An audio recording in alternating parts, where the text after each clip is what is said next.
But those are out of order in the way I'm going to drink those beers. Anyways, do it responsibly, by the way. Welcome back to Western New York Living. You might have woken up this morning to the sound of birds chirping outside, or maybe the TV or radio was on in your house. Now imagine if you woke up to the sound of silence each morning. How different would that be? For those with severe hearing loss, it's exactly how each day is. But luckily, there is a device that can help them hear many of the sounds a lot of us take for granted each day. And join us this morning to talk more about cochlear implants is Dr. Jill Bernstein from Hearing Evaluation Services of Buffalo. Doctor, good to see you here. Thanks for having me back live again. Yeah, it's good to have you in studio. Now, we've talked a lot about hearing aids in the past and how they improve people's lives with hearing loss. We're talking about severe hearing loss here and cochlear implants. Can you explain what they are and how they work? Sure. A cochlear implant is an electronic device to improve hearing. It just works differently than a hearing aid does.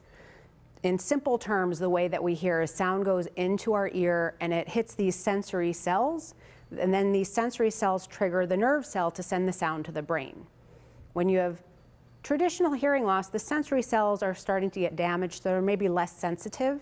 So we use a hearing aid to amplify the incoming sound, and it still will trigger those cells to trigger the nerve. When you have severe damage to those sensory cells, they can't pick up the sound properly anymore, so the nerve cell isn't stimulated. What a cochlear implant does is it bypasses those sensory cells altogether, and it directly stimulates the hearing nerve using electrical impulses. Sounds amazing that they were able to do that. How would someone know if they are a candidate for a cochlear implant, and then what is the process like? Yeah. So if you use hearing aids and you're still struggling to understand speech, even in quiet, and you're really relying on lip reading, you're probably a good candidate. And people who have made that transition from hearing aids to cochlear implants, they'll always report that they're hearing speech better.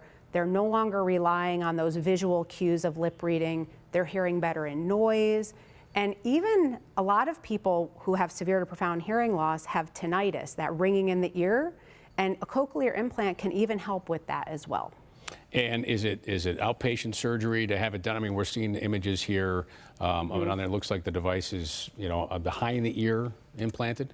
Yeah, it's a simple outpatient surgical procedure. It only takes a few hours.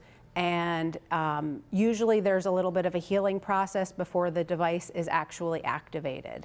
Some people might be, intimidated by it, but this is, I've seen these people, this is becoming more commonplace, isn't it? Most definitely. There's a lot of misconceptions around cochlear implants, and one is that it's for people who are deaf, have no functional hearing at all.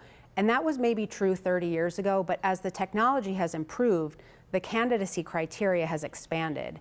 And so really, if you're someone who uses hearing aids and you're still struggling, you probably should go for an evaluation to see if it works for you. And I would say the other really common thing I get from patients is they say, I'm too old for that.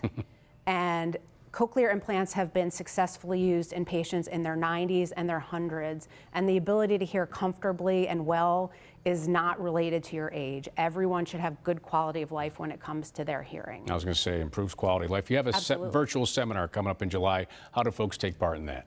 Yeah, so they can visit our website and sign up for our virtual seminar. It's a question and answer, it's a presentation and question and answer session. We'll actually have representatives from the cochlear implant company, and we're hoping to get one of the local surgeons on as well. So a great starting point if you're thinking about this as an option for yourself, or even if you have a family member who's not from this area and you just want to be able to get some information, I highly encourage people to go to our website, click on the link, and join us. Yeah, great opportunity to get all the information they need and see it for themselves. Absolutely. Get those questions in. Thank you for joining us today. You. Hearing Evaluation Services of Buffalo has 4 office locations across Western New York.